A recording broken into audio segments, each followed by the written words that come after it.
Hey everyone, welcome to Be the Change. My name is Lily Mott, and today's episode is about how change comes when you understand your mode of learning and your mode of action. This week's episode features Annabelle Woghiren, who is an anti-racism activist, a social justice activist, and a human rights advocate. I am so excited to share this episode with you, so without further ado, let's dive into this episode featuring Annabelle Woghiren.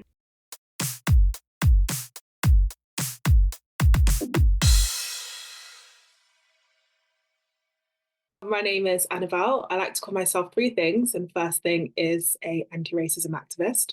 Second thing is a social justice activist. And the final thing is a human rights advocate. I started my social media about 3 years ago now as a way to transform my lived experience into a more powerful tool, and that's education, mobilization, and just sort of collective liberation.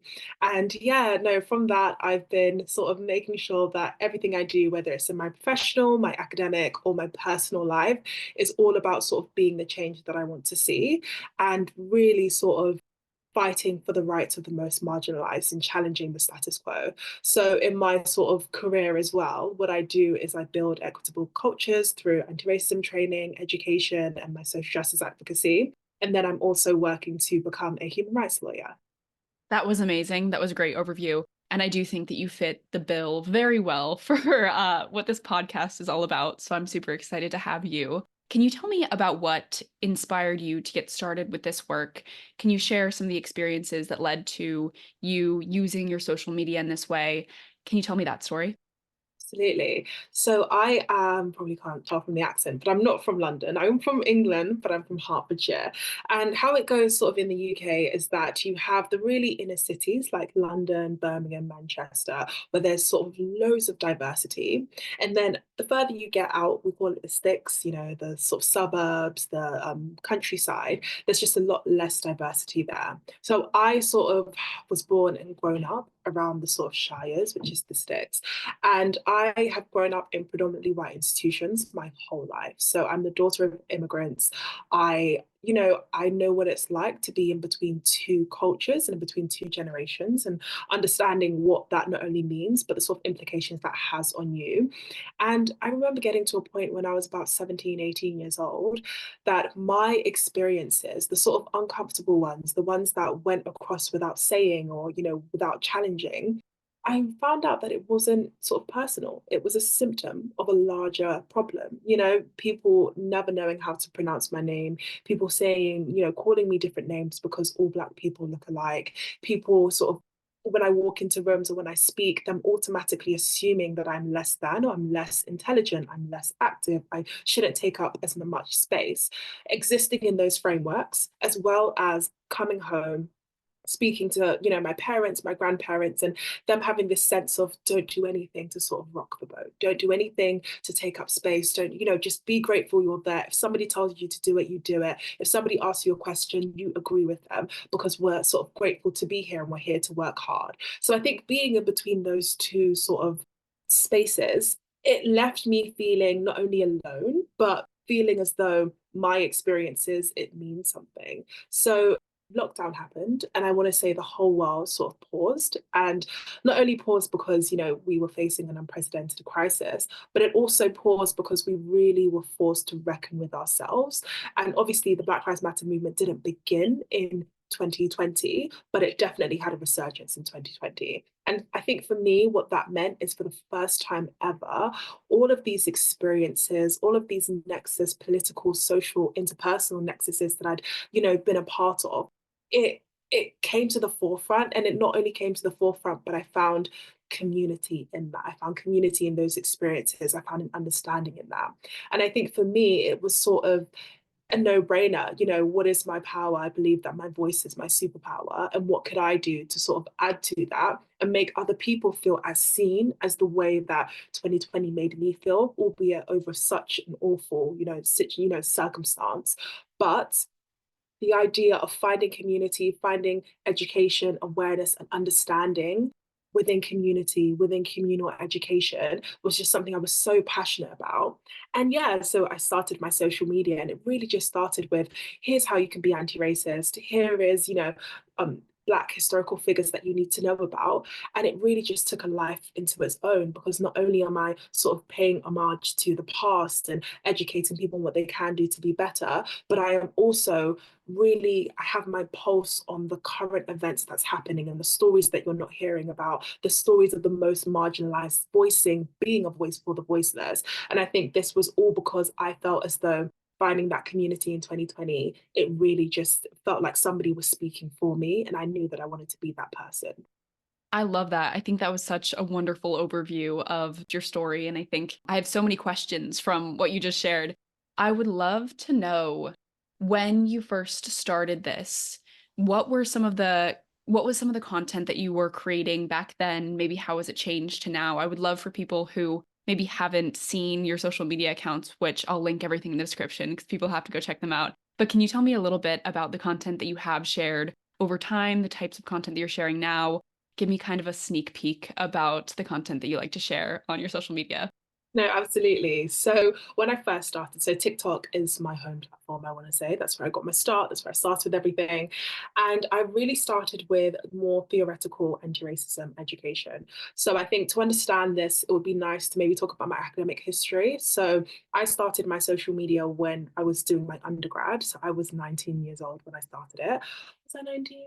I don't think, no, I wasn't 19 yet. I was 18 when I started it. So yeah, I was 18 years old when I started it, and I was doing an undergrad in law and politics. So when I first took to social media, it was very much along the lines of, here is the theory, here are the big concepts, what is intersectionality, what is anti-racism, what's the distinction between race, ethnicity, nationality, what is white guilt, what is colonialism, or it's mostly sort of giving you an overview as to the sort of buzzwords and the key sort of phrases that you've been hearing, especially around 2020 to 2022, and just sort of providing a more accessible definition and an understanding of that. And I would also say what I was doing is spreading awareness in terms of Black history education, not just in the US, but sort of across the African diaspora as well. So I was talking about activists in the UK, activists in the Caribbean, activists in the US, also how they linked with each other, also examples of like solidarity. I would look up historical things or historical events, but also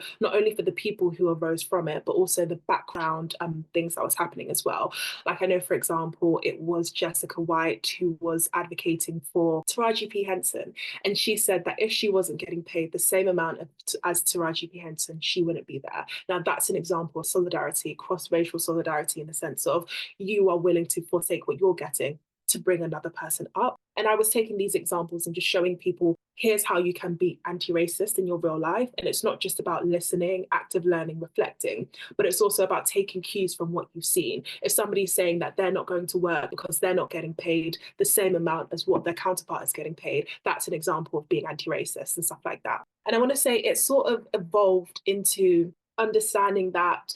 So I think for me, it was a thing where I found when I would post things in the theory, I'd get a lot of engagement, because it always makes people feel better to understand more and to be educated. And when I give them key takeaways, I feel as though I've really given them something to walk away from. However, when I would post something to do with sort of awareness, it would be, oh, this is really sad, but there's nothing we can do about it, so let me scroll on.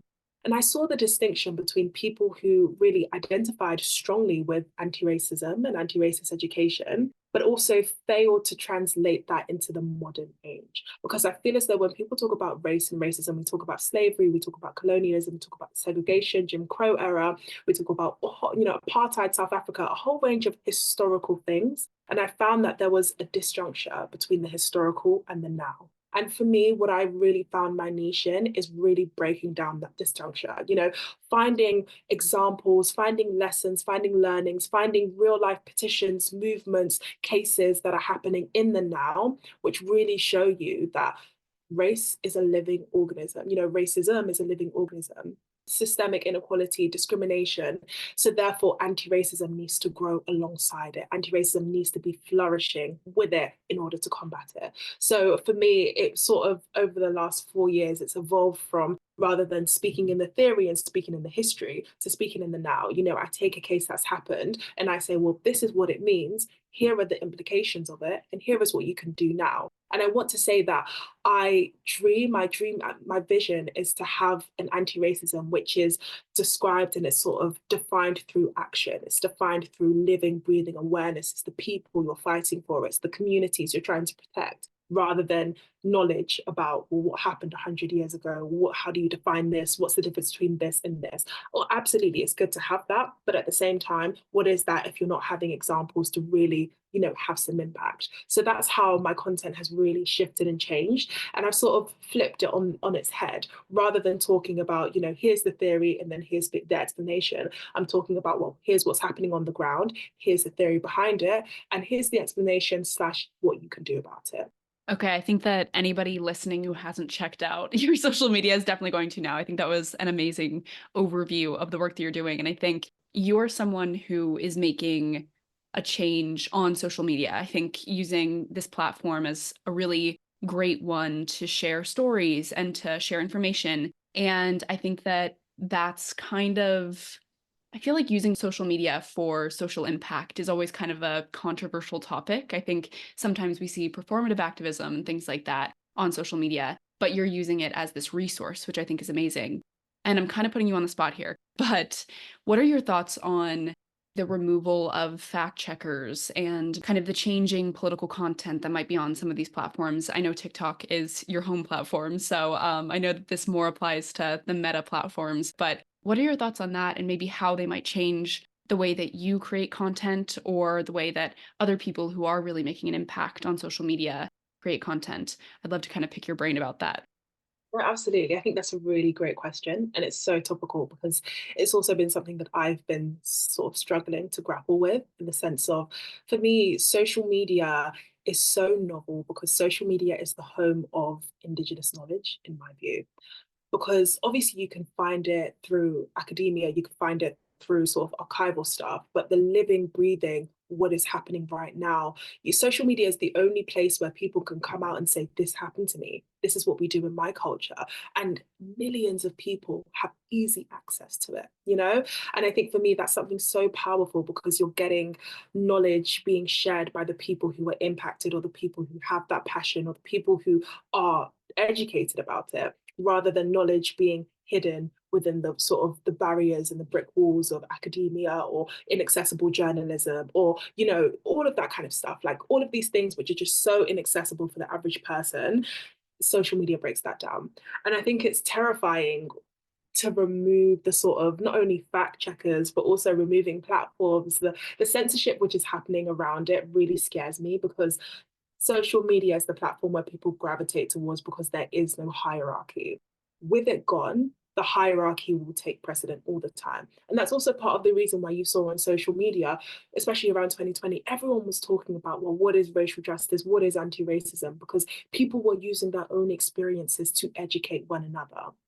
But now, if we're having it removed, it's like, well, where are the spaces for people to educate as many people as they can? Where are the spaces where the student becomes the teacher? Where are the spaces where different forms of knowledge, Indigenous forms of knowledge, communal forms of knowledge are sort of centered?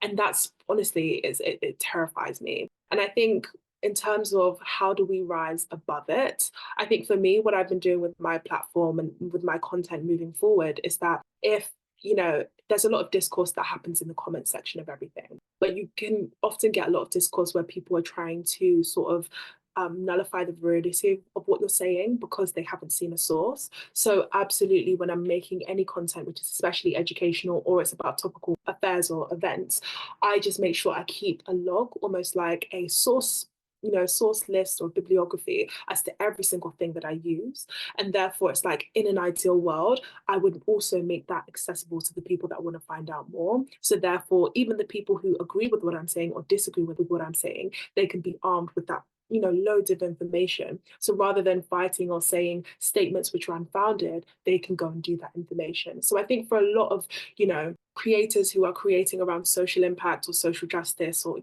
anything like that. I think definitely arming your community with the information or the resources or the upskilling they need to find more information if they see something. Because at the end of the day, social media, you have a minute, I know TikTok is up to 10, but I know Instagram is only up to 90.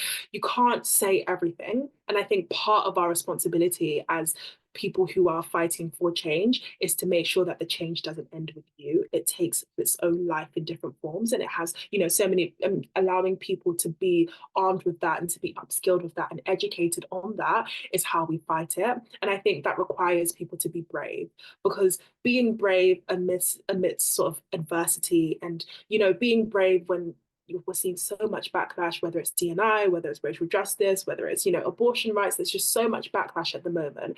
And being brave and really educating yourself and standing firm in the midst of adversity is just the biggest thing, because I would say that education is powerful. And where you get that education from is also the most powerful, because if you're getting it from somebody who has the lived experiences, or you're getting it from a community who is living and breathing this, whenever you're speaking, whether you're challenging someone or you're disagreeing with someone, or you're advocating for someone, you're not just carrying the weight of your own knowledge, but you're carrying the weight of their knowledge. And I think that's a way in which you can continue and not allow the sort of what's happening with the current political climate to really sort of dissuade your activism. Because I always say this, and you said it just now, like social media is a resource, it's an avenue of which you fight for change, but it's not the avenue. There's so many other ways in which you do that. And I think it's about being brave and being flexible and innovative to do that. There was so much to learn from that answer. I think that I love the idea of the source list and just providing people with those resources to go and do their own research if they want to, and just making it very transparent where you're receiving all of this information. I think that that's spot on. And I do think that that's a great piece of advice for people as well who might be creating similar content or doing some of this work on social media. I have one more question for you, and I know that you're going to have a great answer because you already shared some great advice throughout our conversation. But lots of young people want to create change, want to make a difference, but they might not know how to get started with that work. What advice would you want to share with those people who might be listening? I think that's a really great question. I think for me, a lot of my growth has been sort of discovered through experience. And I think for a lot of people, in some ways, I find myself sort of lucky to have experienced things and take away, take away a fire, like have a fire ignited within me, which pushes me to sort of educate myself and learn more. But at the same time, I recognize that it's often people who exist in the margins of society who learn through experience. And, other people have the privilege to learn through knowledge or books or something else. You know what I mean? And I think I recognize that sort of contention between the two of them. So I think in terms of advice to how somebody wants to get started, and if you have that fire and you don't know where to place it, I think for me the best thing is definitely getting educated. And I do that through trying to understand, well, what is it that lights that fire? I think for me it was definitely sort of racial justice, gender justice, all of the different forms. Why? Because it was very much linked to my experience. But alternatively, if it's something so different from me, it's like getting educated on the activists, the community, the sort of thought leaders in that sector, and seeing what they're saying, because oftentimes there are things that they disagree on, but there's also consensus on some things. So I would definitely say that. I think the way in which you learn is completely up to you. I remember when I first started out, I watched a lot of documentaries just because it was easy, accessible, and it was just like it was lockdown. So I was just learning a lot. But at the same time, whether that's reading, whether it's, podcasts, or it's learning through scholarly or research articles and stuff like that, that really helps as well. And I think what you will find is, one, you will find the mode of learning that you enjoy to do. And I think that's really, really important, because when you find something that rejuvenates you, because I think especially as students, like I'm still studying, like I've been studying since I've got my undergrad, got my master's, and then I'm back in school and I'm like over studying. But I find that, like, especially as students, like if you are a student, you get drained. Like if you have loads of readings to do or loads of lectures to watch, it can just be so draining. But like if you're trying to do learning in your own capacity, finding that mode of learning that energizes you rather than drains you is something really, really important to do. I found that because I was doing a lot of reading for my courses and my modules, it was great to do a different kind of learning when I was learning about anti-racism, or I was learning about social justice, or I'm learning about politics. And I think like honing in on that is really, really good. I also say this because when you understand your mode of learning, you can understand your mode of action. And I think you can do that because if you are somebody who is creative, you're going to gravitate more towards the social media education, between the documentaries. Maybe it's a piece of, a film, theatre, art, all of that kind of stuff. And therefore, if that's what energizes you to consume, most likely that's what's going to energize you to like put out as well. And I think that gives you a sort of roadmap as to, okay, well, here is the way that I like to consume and educate myself and upskill myself and bring more awareness to stuff. So therefore, when I'm thinking about ways in how can I get out there? How can I be the change that I want to see? I'm going to do something which energizes me. I'm going to make content. I'm going to make a podcast. I'm going to write a book. Maybe I'll start an article, a newsletter, and stuff like that. Because when you're energized, the ideas will come to you naturally. I take myself, for example. I started and I said, I don't know what it is that I love, but I know that I love getting educated and I love educating and I like to use my voice. So that took me to getting my undergrad. I loved it. Then it took me to getting my master's in politics. I had a specialism in anti-racism. I loved it even more. Then it brought me to my social media. I love to do that. And now I'm like, okay, well, what's another way in which I can use my voice? And it's training to become a lawyer. So the whole thing is just like when you ground yourself in the sense of what is my mode? What is my thing that I want to do? And that doesn't have to be one thing. It can be so many things. You then find that your activism isn't defined by how much you know things, because it could always be so scary to start out, but your activism is defined by your power and your passion on the inside.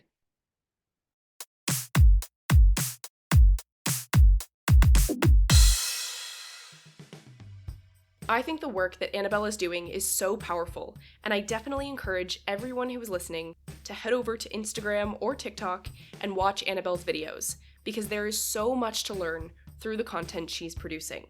I want to end by emphasizing one piece of advice that Annabelle mentioned that really stuck with me, and it was about finding your mode of learning in order to find your mode of action. There are so many ways that we can access information and learn about new topics, but it's important to figure out what works best for you, whether that's listening to podcasts, watching documentaries, reading books, reading the news, following creators who produce informative content like Annabelle, or another way. We should all keep Annabelle's advice about finding our modes of learning in mind, because change comes when you understand your mode of learning and your mode of action.